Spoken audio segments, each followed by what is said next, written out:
My name is Colbert Durand. I'm Oliver Lau. And today we're going to talk about putters. I'm going to be talking about mallets. And I will be talking about blades. Now, the putter is probably the most personal of all clubs in the bag. Would you agree? I definitely agree.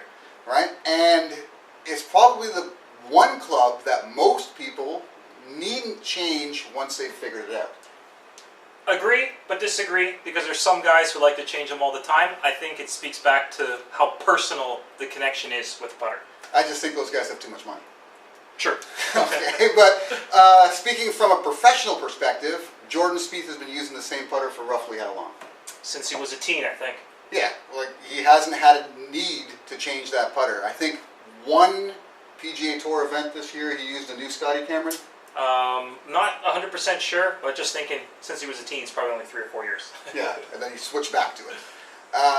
My putter is brand new to me this season. Okay, and there are a number of reasons why I chose it. I've decided to go with a mallet. We'll go over that as to why later. There are other mallets that are slightly smaller. This is what's considered by most people to be a half mallet or half moon putter. My particular putter is a blade. It is a very recognizable style, which is the Answer style blade, which has been super popular. I think every company makes a version of it. For example, different manufacturer, same general style. I'll go over the reason why I chose a blade and this particular blade as opposed to this particular blade. Yeah, that's a Ping Answer blade. Ping Answer is probably one of the most revolutionary putters ever created for golf. Every company does a version of that now. How old is your putter? How long do you have it? It's a 2010, I believe. Well, so there you go.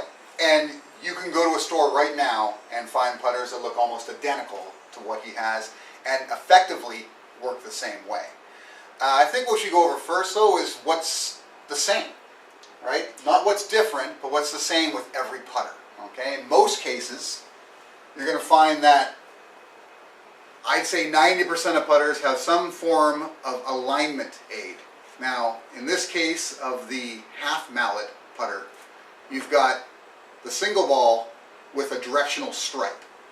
For most people, this is a pretty good alignment aid. It doesn't suit my eye, and I think we'll go over what suits a person's eye quite often today. But this is one of the more popular forms of alignment aids that are available on putters now. Become so popular now. There's a 2-ball, which has been around for, I don't know, about 20 years. Super popular now. My putter, if you'll notice, I'll show it to you. Hopefully you can kind of see there. It actually has no alignment line. It has these 2 cutouts, which I kind of use to frame the ball, and it's got this center bar. So it does have some alignment, but it's very subtle in the alignment.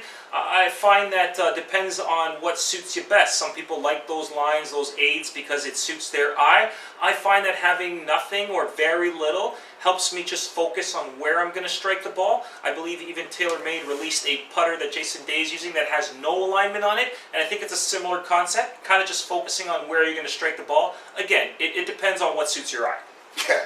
Speaking of what suits my eye, this is my current gamer. The Adams Yes Millie putter.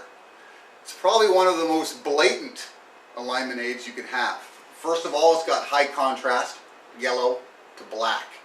It's got a thick yellow bar section that frames the ball with an additional black stripe for directional purposes. The reason I use a putter with this much of alignment aid into it is because I only aim roughly a foot ahead of where I'm hitting. Even if I got to carry it 10, 15 yards of a putt, I'm only actually looking at a very small area in front of the ball and making sure that my path goes through that, and this alignment aid helps me. And I'll show you another blade I have here, which does have what you'll see on a lot of blade putters. It's got a small alignment line there. This is also different manufacturer. This is actually a Rasa TaylorMade Daytona putter. It's got that one line in there to help align the ball. So it is an Answer style putter. It does have some subtle alignment, but not as subtle as the one I showed you previous. So there's many different ways that you can line a ball up or align it, and I think every manufacturer has every sort of style, whether subtle or very blatant in your face. Another thing you're going to be looking at when choosing a putter and selecting the right one for you is the weight. Now, I generally have a very soft swing, so in order to counteract that, I use extremely heavy weighted putter. The head on this putter is so heavy, in fact, that once I have the motion of coming forward through my swing, it's going to carry it all the way through no matter what I do. I can't bail on a putt, so to speak.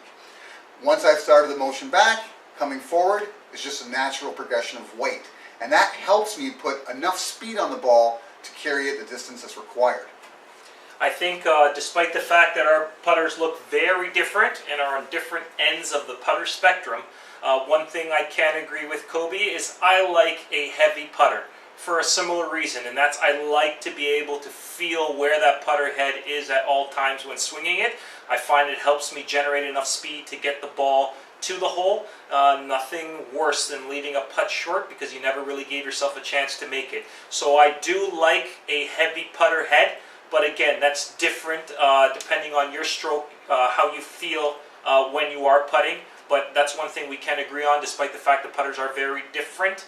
They are both pretty heavy putters. All right. Another thing that can affect swing weight is the face of the putter. Now in this case, the Yes Millie putter has what's called a C-groove, proprietary to them, milled face. Many companies use milled faces. What this is designed to do is not only increase the impact, but impart a little more forward roll on the ball when it comes off the face. That, in concert with the heavier weight head, allows for a very free rolling ball, and it helps me put the amount of speed on it that's required to get it to the hole.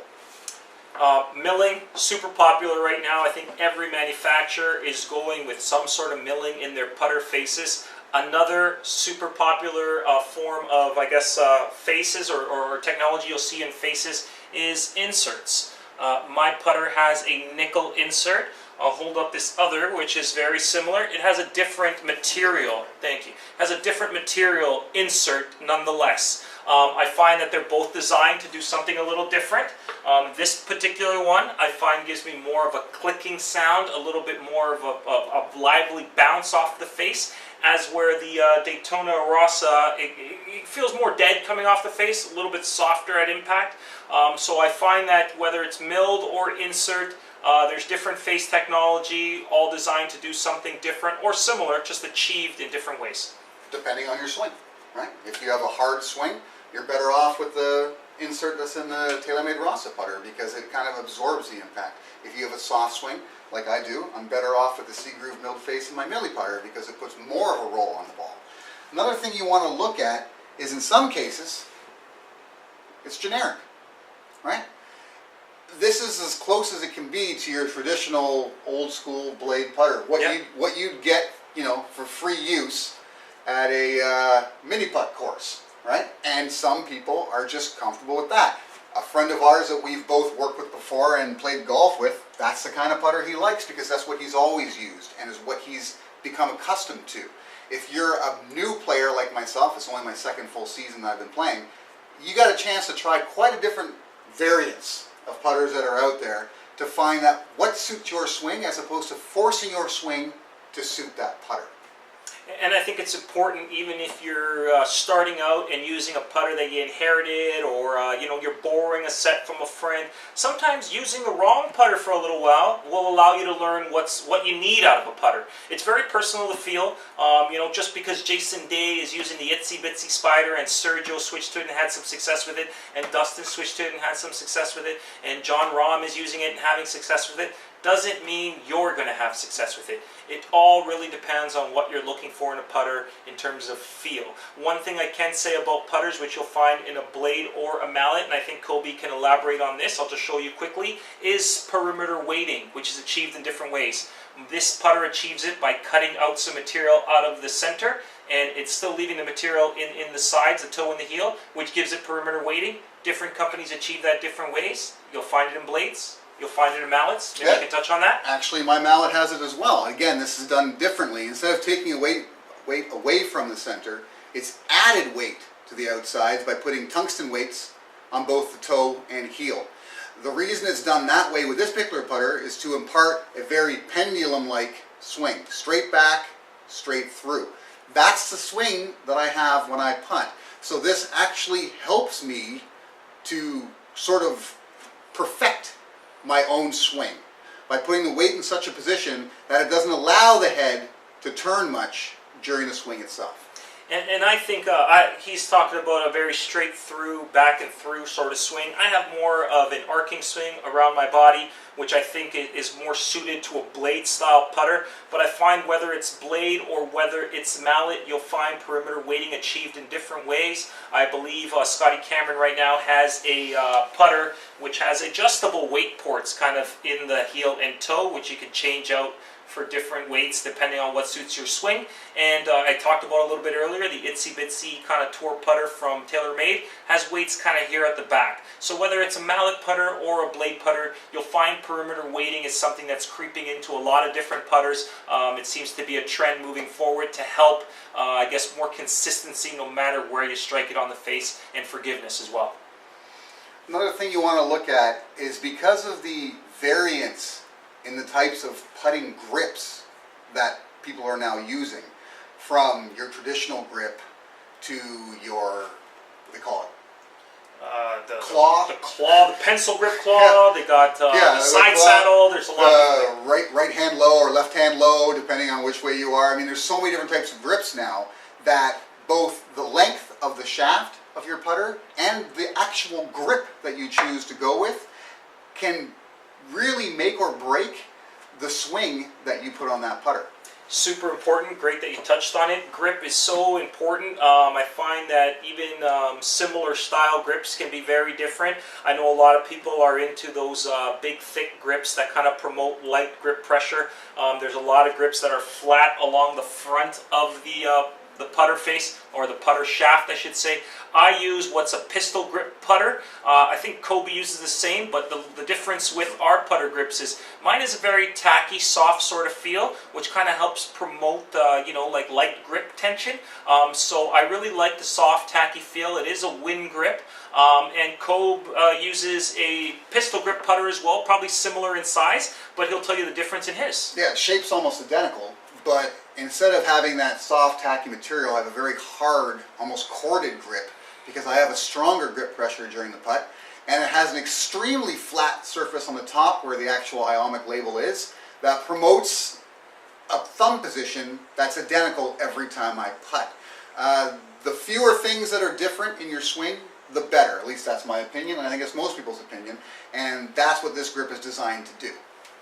I find putters being super personal, and some people like to stick with the same thing they know because that's what they're comfortable with. You have people that like to change occasionally to get a different feel. With putters, it's super personal. I think the grip is very important, but it's one of those things that you can change out. So I think the focus when looking at putters, and I suggest going to get fitted, which is something that you're starting to hear more of. I think in the past there wasn't as much talk about getting fitted for your putter, but with all the variety of putters now, I think that's super important to find one, what suits your eye, two, what suits your swing, and three, what you can find a level of consistency with. 100%. And when you go to a store to try out these putters, just hop on their little practice screen and sit there and just putt for a while trying to figure out what's right for you, do yourself a favor and bring along your own balls. Don't use the balls that are just laying around there. Bring what you normally use, because that's the only way you're getting an idea of what works right for the ball that you're using. Depending on the ball, it can come off a completely different way from the putter face.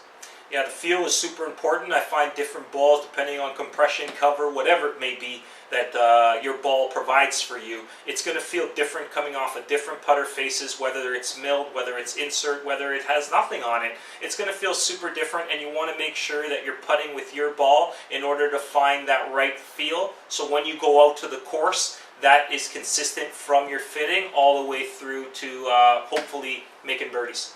And if you want to improve your handicap, what's the easiest way? I find the short game. Putt, putt, putt, putt, putt, putt, putt. 100%. It's on the green. If you can shave a few putts off of your round every time you go out, you're going to have a significantly better score. I find that super important. It's the one club that I think we all kind of get caught up with other clubs in the bag because of the technology, because of this, because of that. The one club you use pretty much on every single hole, unless you're chipping in or getting hole-in-ones, is the putter. So it's something that you should really pay close attention to and make sure you find something that really works for you.